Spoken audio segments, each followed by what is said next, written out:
La production du lait dans la région novaroise est presque entièrement réservée au gorgonzola. Fromage à la tradition très ancienne, probablement lombarde, qui se propagea rapidement au Piémont, surtout dans notre territoire où le consortium de production et tutelle est actif depuis 1970. Beaucoup d'hypothèses ont été faites à propos de ses origines, quelques-unes d'entre elles étant liées à d'anciennes légendes populaires.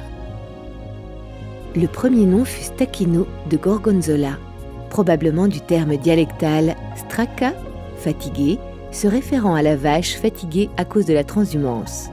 Aujourd'hui, ce fromage est fameux et apprécié dans le monde entier, étant l'un des rares fromages italiens ayant obtenu la DOP, c'est-à-dire l'appellation d'origine protégée européenne.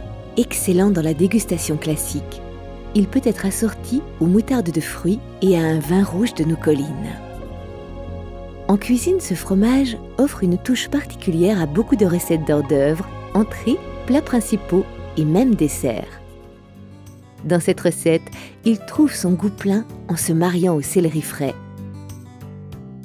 Coupez le fromage en morceaux et mélangez-le dans un bol jusqu'à le rendre crémeux. Ajoutez un peu de beurre et la crème et continuez à mélanger au fouet.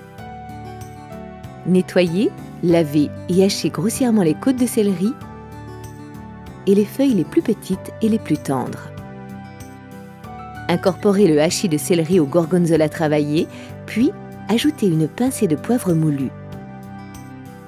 Utilisez les tranches de pain précédemment grillées au four ou des petits morceaux de pâte brisée déjà prêts selon les goûts.